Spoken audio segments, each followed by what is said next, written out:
कथा कीर्तन करते सुनते यदि हृदय कठोर होता जा रहा है, बनता जा रहा है, तो निश्चय ही पतन होगा, उत्थान नहीं।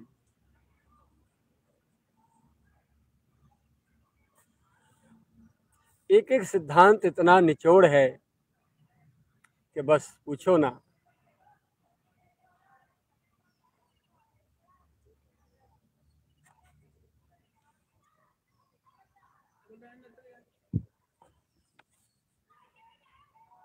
और यह बनता है तब जब साधक अपने आप को स्वतंत्र मान बैठता है। यह बनता है तब जब साधक अपने आप को स्वतंत्र मान बैठता है।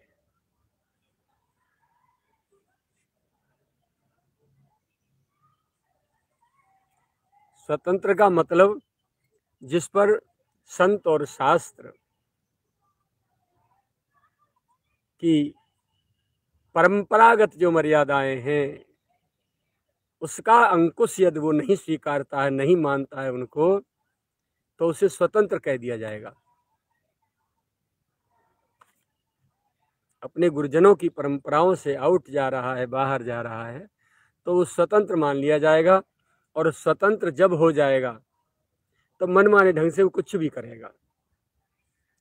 तो भजन फिर आत्म कल्याण के लिए, शांति, हृदय की शांति प्राप्ति करने के लिए नहीं होगा, फिर लोगों को दिखाने के लिए होगा।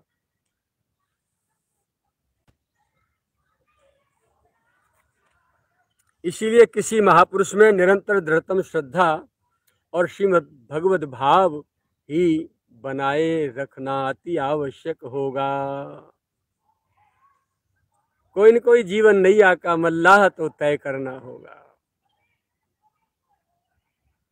कितने भंवर जाल हैं इस जीवन में, जिंदगी में, और नाव हमने छोड़ दी बाढ़ में। तूफान, तेज तूफान भी है और बाढ़ भी है, और नाविक कोई नहीं है, और हम तो अभी बच्चे हैं। तो प्यारे परिणाम क्या होगा, आप ही समझ लीजिए। लुड़ुक पुड़ुक गुड़ुम सुड़ुम खेल खत्म। इसीलिए अपनी जीवन नौका का पतवार खेवनहार कोई न कोई सच्चा सदगुरु संत पाना होगा, और उनके श्री चरणों में भगवत भाव पूरी तरह दृढ़ करना होगा। आप निचोड़ निकाल लेना, जितना भी आज तक आपने सुना है, 2020 से लेकर के 3 साल होने जा रही है, पूज्य बाबा महाराज का किन किन बातों पर, कौन कौन सी बातें विशेष है जिन पर बार बार बाबा जो जोर देते हैं, ये देख लेना। सूटेबल टाइटल अपने आप छाट लेना।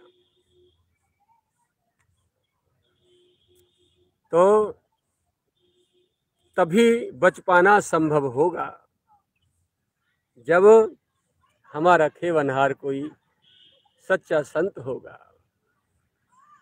अन्यथा तो ऐसे बह जाएंगे कि अपने आप को भी स्वयं ढूंढने से भी नहीं मिलेंगे।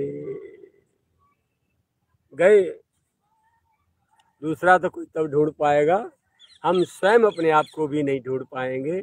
गए। सत्यता जहां है वहां तो प्रतिक्षण उत्थान ही उत्थान है। अध्यात्म पथ की सत्यता है श्रद्धा, और यही अध्यात्म का मूल भी है। और श्रद्धा का अर्थ ये नहीं है कि गुरुदेव के चरणों में दंडवत प्रणाम कर दी सिर झुका के, नहीं। उन्होंने जो आदेश दिए हैं, हमसे जो, और इससे आगे की बात है, हमसे वो जो चाहते हैं वो हमारा जीवन हो, बस बेड़ा पार। यदि यह दृढ़तम है, श्रद्धा यदि दृढ़तम है, भगवत भाव से दृढ़तम है, तो साधक को शीघ्र ही लक्ष्य की प्राप्ति हो जाती है। इसीलिए साधक को चाहिए कि वो श्रद्धा देवी का आंचल दृढ़ता से पकड़े रहे। यही है अपना परम कर्तव्य और परम धर्म।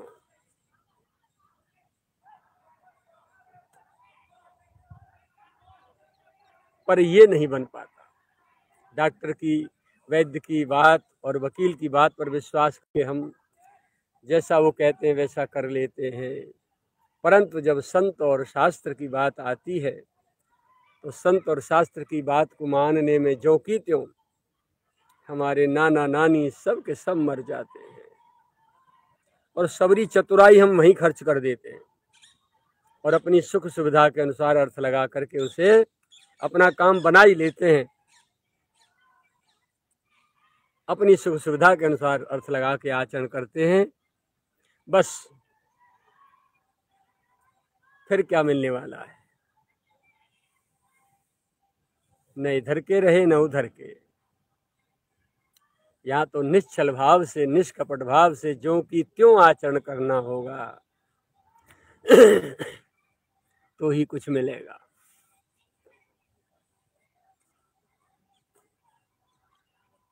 बहुत मुश्किल, बहुत मुश्किल। पर कब? जब अपने मन बुद्धि का प्रयोग कर रहे हों तब। संत और शास्त्र के आदेश में जब अपने मन बुद्धि का प्रयोग कर रहे हों तो अत्यंत ही कठिन और जब अबोध शिशु की तरह, सब कुछ जानते हुए भी अबोध शिशु की तरह यदि आज्ञा पालन कर रहे हैं, माता पिता गुरुजनों का, सदगुरु भगवान का, संत और शास्त्रों का, प्यारे जीवन में अशांति होने का, कलह आने का प्रश्न ही नहीं उठता है। देखे भला फिर कैसे अशांति और कलह आ जाए। वो जैसे कहते हैं करते जाओ, लेकिन ध्यान ही रखना है। कई बार बड़ी विषम परिस्थिति खड़ी हो जाती है। नवीनतम भोली भोली श्रद्धा को लेकर जब लोग घर से निकलते हैं और सामने वाले का सुंदर चिताया जब वेश देखते हैं, अच्छी पर्सनालिटी देखते हैं, तिलक छापे और लटा जटाएं, सुंदर सौंदर्य बस, तो बस भोली भाली आस्थाएं यहाँ समर्पित हो जाती हैं और जिसके लिए वो आए होते हैं वो यहाँ उनको नहीं मिलता। बस फिर देखो क्या क्या पीड़ा उनके भीतर होती है। इसमें मेरी एक मान्यता है, क्योंकि जिनको समर्पित हो रहे हैं वो नीची क्लास के हैं, या ये कह दूं कि जिनके चित्त में संसार भरा है और संसार के किसी भी व्यक्ति, वस्तु, स्थान और शरीर से संबंधित भौतिक पदार्थों के प्रति कहीं न कहीं मोह, ममता, राग, आसक्ति है। चाहे बढ़िया बड़े से बड़े आश्रम क्यों न हो, बढ़िया बड़े से बड़े स्वरूप क्यों न चिताए हों, सब कुछ क्यों न बनाया हो, वो सच्चे साधक के लिए गुरु नहीं हो सकता। सच्चे साधक को, भगवत प्राप्ति के इच्छुक साधक के लिए वो कभी मार्गदर्शक नहीं हो सकता, नहीं बन सकता। और कई बार ऐसे भोले भाले लोग फंस जाते हैं ऊपर का आडंबर देख करके, और परिणाम ये होता है कि वो बेचारे, उनको फिर लोग कहते और हैं, नहीं नहीं, गुरु नहीं बदला जा सकता, जो हो गया सो हो गया। तो इस कारण जो गुरु बदल भी नहीं पाते और उनको वो जो भगवत प्राप्ति का मार्ग वो भी नहीं मिल पाता। ऐसी स्थिति में क्या क्या अंतःकरण की स्थिति होती होगी, ये तो वही अनुभव करते हैं। हमें तो कुछ पता ही नहीं चला। माँ के गर्भ से पूज्य बाबा महाराज ने संभाला, माँ के गर्भ में बाबा ने पहुंचाया उनको नियम दे करके, और जन्म हो गया। और छोटे से इतने एक बिलांत के मैया बाप ले आए। तो हमें तो कहीं ढूंढने की जरूरत नहीं पड़ी, किसी के पास जाने की जरूरत नहीं पड़ी, और सीधा जीवन अभी तक इनकी गोद में बीता जा रहा है।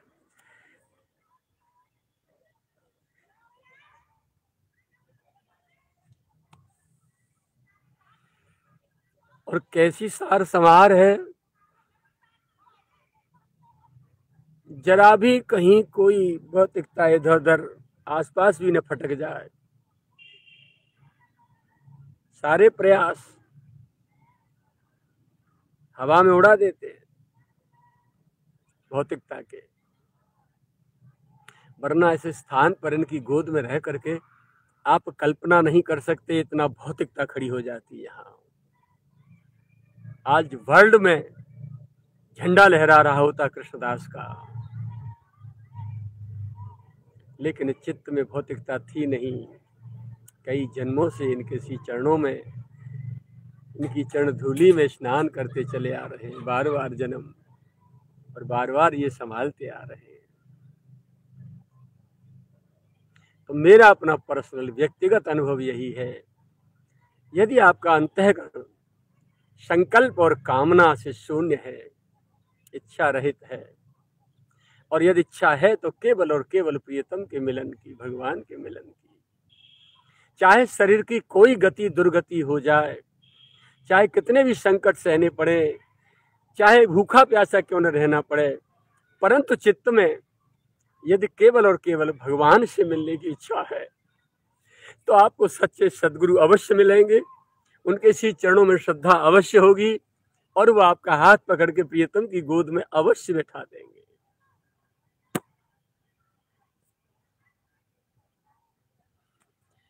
इसमें किंचित मात्र भी संदेह नहीं है। लेकिन अपना पक्ष यदि कमजोर है, यदि हम संसार के गीत गा रहे हैं, यदि हम संसार के पक्षधर हैं, तो प्यारे फिर बड़े से बड़े महापुरुष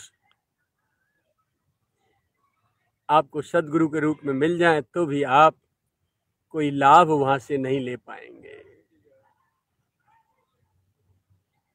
ना आपको आत्म शांति मिलेगी, ना आत्म कल्याण का मार्ग मिलेगा, ना ही आप अपने जीवन का रहस्य और अर्थ समझ पाएंगे, बिल्कुल नहीं।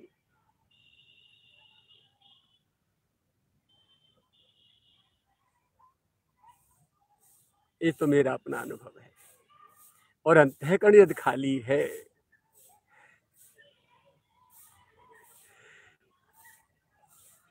ऊपर से चाहे आप कितने भी किसी भी रूप में मस्ती लेते रहो, यदि अंतःकरण में केवल और केवल प्रियतम के लिए स्थान है और कहीं किसी के प्रति मोह ममता राग आसक्ति चिपक नहीं है, इसका मतलब ये नहीं है कि दूसरों के साथ व्यवहार रूखा हो जाए। अरे यार, जब भीतर रस भरा पड़ा है, चाशनी भरी पड़ी है, तो कहीं न कहीं होकर के तो बाहर रिसती रहेगी, फूटती रहेगी, और जो हाथ लगा देगा चिपक जाएगा, मीठा मीठा हो जाएगा। जिसके भीतर ही प्रेम रस भरा है, उसके रोम रोम से प्रेम रस तो बरसना ही है, उसे कौन रोक पाएगा? वो तो छलक छलक के बाहर आएगा।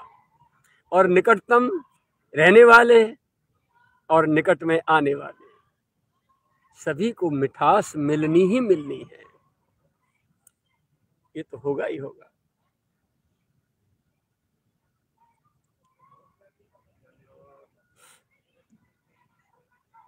अब आपकी सहजता को, सरलता को देख करके संसारी जीव भले ही आपके साथ कोई भी दुर्व्यवहार करते हो तो करते रहे, उनका दोष भी नहीं है, क्योंकि उनकी क्लास, उनका स्तर ही इतना निम्न कोटि का है कि उस ऊपर वाली क्लास को, आपके स्तर को समझ ही नहीं पा सकते। तो उधर ध्यान भी नहीं देना है। क्या माना जाए उनका बुरा? ऐसे लोग अंते का कहिए, इन्हें ते सदा डराने रहिए। बातुल भूत विवश मतवारे, जैसे भूत लग जाए काऊ और फिर जो बकर बकर बकर बकर करे, या मतवारे जिन्होंने नशीले पदार्थों का ओवर सेवन कर रखा है। बातुल भूत विवश मतवारे, ये नहीं बोले वचन विचारे, वो सोच विचार के नहीं बोलते।